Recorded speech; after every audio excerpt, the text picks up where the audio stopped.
Hey, Miss Brittany. Hey, Miss Love. How you doing? I'm good. How you doing? I'm doing good. I'm wet. Look, we got caught in the rain. We had to go outside. I want to go outside. In the rain. But I don't want to be in the rain. Right. We was dancing in the rain. And speaking of which, we did the book. But It's called Where It Rains in Color by Denise Crittenden. Okay. And what's the genre on there? What would you say? it was science fiction, sci-fi. No, you called it something else. She calls it Afro-futuristic. Afrofuturist. Yeah, but Science it's fiction. sci-fi. Yeah, it's a sci-fi book. How you want to start? Well, I mean, I guess we could talk about the summary of it if you want to do that part, unless you don't want to do that part. I don't want to do the summary. Okay, because here's the thing. We got this book. It was over a month ago. We went into Books A Million. We got us this book. It looked really good. It was a black author. We wanted to support a black author. It was science fiction. We were trying to get into some science fiction. Get into it. The thing is, I opened the book, closed the book, and I only got back into this book about 3 more times. And so I never finished the book. So you have to do the summary overall. Okay. Overall. Okay, so listen, disclaimer. This may have some spoilers because I may just talk too much. So I'm just telling you, if you don't want to know what the book is about, if you've already read it, great. Then come on in the room and make your own comments about it. Share. But if not, it may be some spoilers. All right. So basically, the setting of this book is in Swazimbi. This beautiful being right here is the rare indigo. Her name is Lalela. And she is the main character. This is really who it's all about. Beautiful woman, the rare indigo. And these people were descendants of the West African tribe, Dagon, the Dagon tribe. And that's an actual real place, but this is futuristic, like thousands of years after the Earth was destroyed. Future. Into the future, yeah. And so they have their little map on here of Swazimbi and the neighboring planets, the coalition, and all that great stuff, okay? So it's a tale about her coming to maturity and finding out who she is, because her beauty is what gets her to this place, and then something threatens that beauty, a skin condition, and so she has to fight through healing so that she can be a healing to others. That's what I'll say as far as the summary. Without giving too much information. Without giving too much I information. like it. Yeah. So, Brittany White, Yes, ma'am. what do you like about this book? What are we liking? Well, if I had I read the entire book, I probably would really love.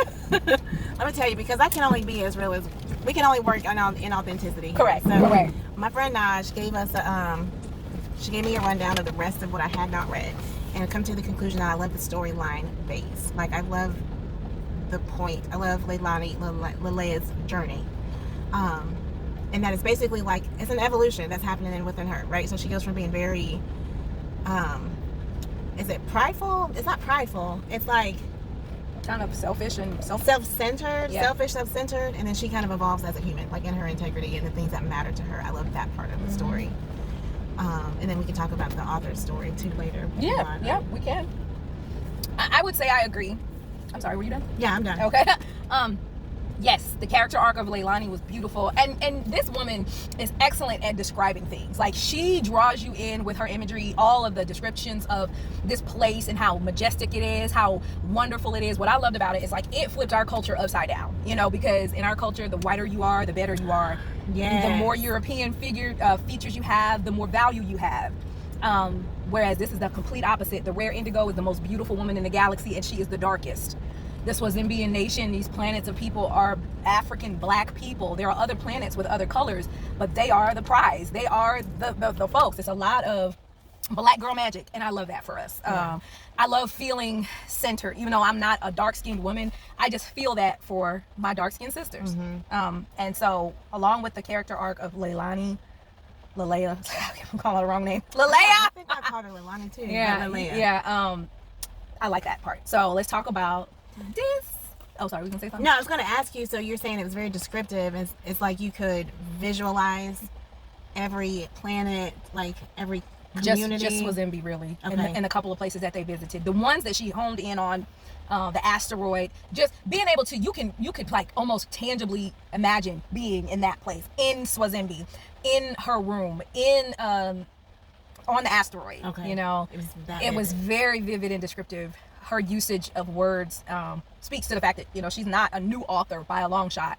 this is just her first time doing sci-fi. Science fiction. Mhm. Okay. What were you gonna say? I'm sorry. I was gonna ask you about what your dislikes were. I just didn't like how it was written. Like, Yeah. I just had a hard time when I opened the book up.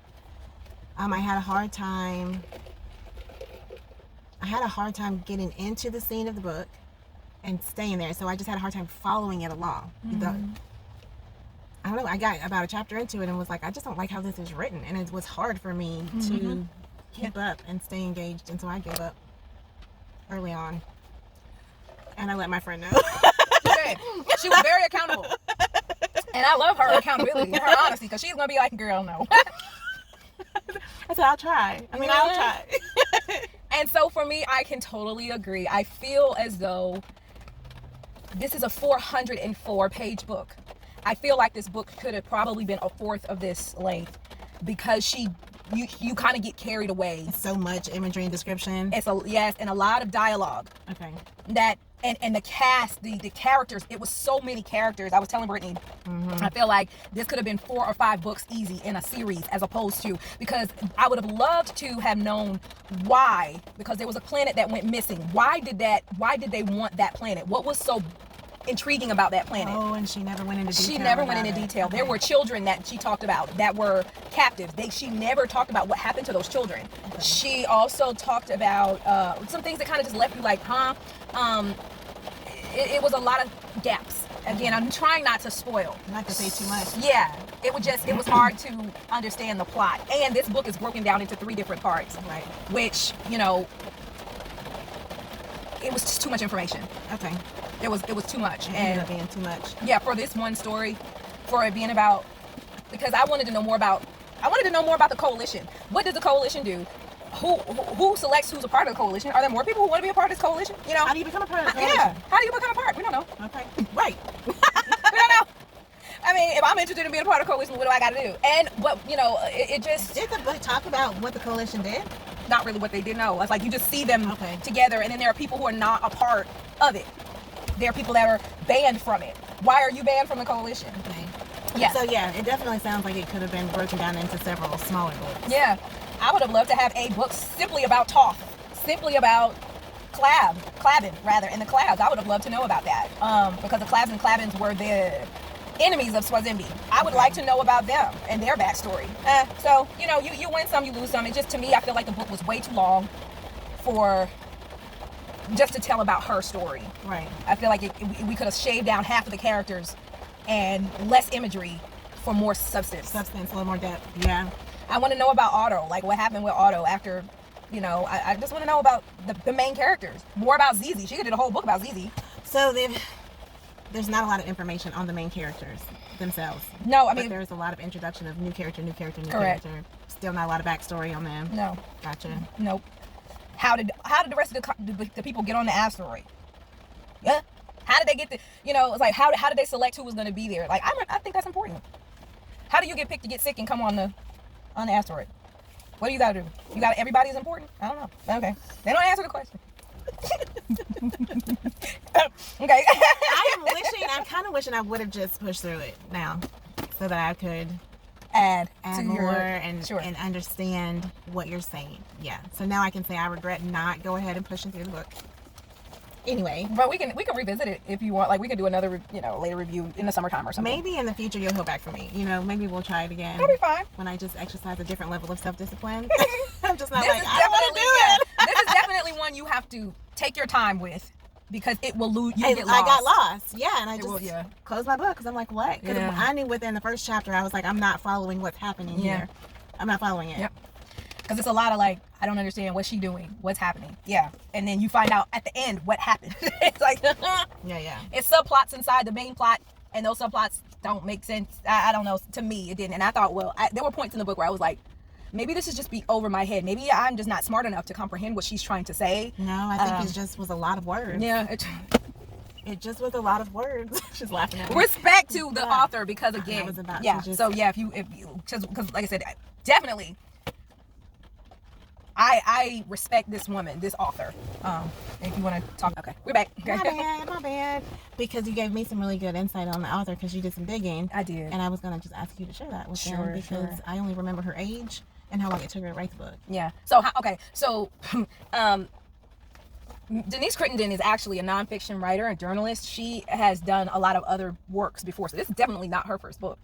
This, however, is her very first sci-fi book that she started almost 30 years ago. Which is crazy. And she was how old when she finally published this? Did you say 69? She was 69 years old. 69 years old when she finished it. And I said to her, if that doesn't tell you anything else, if that information alone doesn't do anything but inspire you to like start a thing and finish the vision, correct, like move all the way through. She was writing it for 30 years? Yeah, she was writing it for 30 years.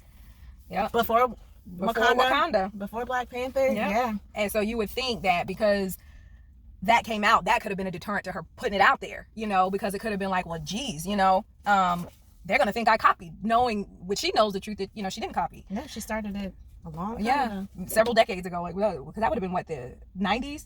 Yeah, she started this book in the 90s. And so, and I will say I couldn't do this. I couldn't write this being my first book coming up with 400 pages. So all that detail. Yeah, I couldn't. So I'm not being disrespectful. I'm just saying, as a reader of the book and wanting it to be more, like I took my mind to several different scenarios during the course of it, like, okay, how does this make sense with this? And then the connections just weren't made. That's all I'm saying. I'm not trying to be disrespectful to this author, because much respect to her. Like, want to read more. Yeah. Want to read more.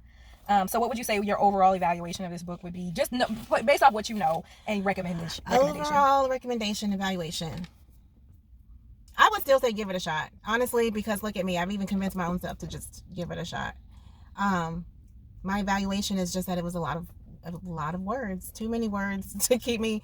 It got me more confused than engaged. So that's my evaluation. I am willing to give it a second chance, though. Sure. And try again. My recommendation is get the audiobook. Buy the book to support it.